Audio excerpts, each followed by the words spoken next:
Hi, I'm Julian Bunetta, and you're watching Musicnotes Song Spotlight.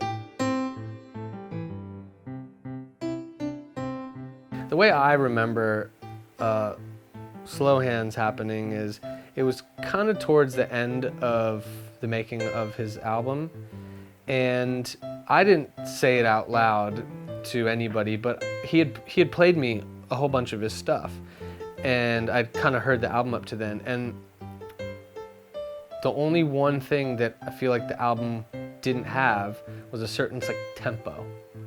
It was sort of like a certain tempo and groove. So we went in there and I pulled up the kick sound and the clap sound and just going, I hear something kind of like this, and then,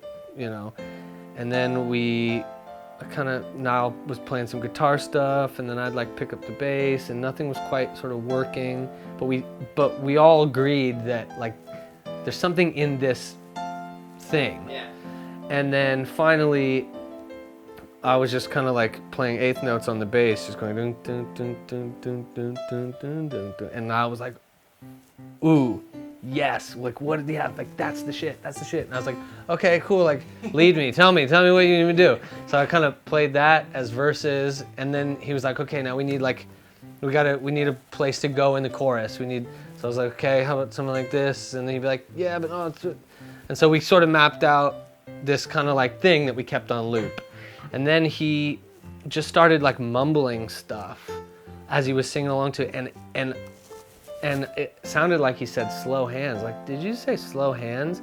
And he was like, yeah, I think he had a notebook and he had just stuff written down in it. I just remember me doing something on the bass and him going, what are you doing that? Do that. I love that. Make it I was like, okay, cool. And then he said slow hands, what is that? Let's do that. Yeah. So we were kind of each other's pitcher and catcher. When you're collaborating with people, I think there's times when you kind of take a backseat and listen to what somebody's trying to go for and really try to help them and feed them ideas to get their vision out.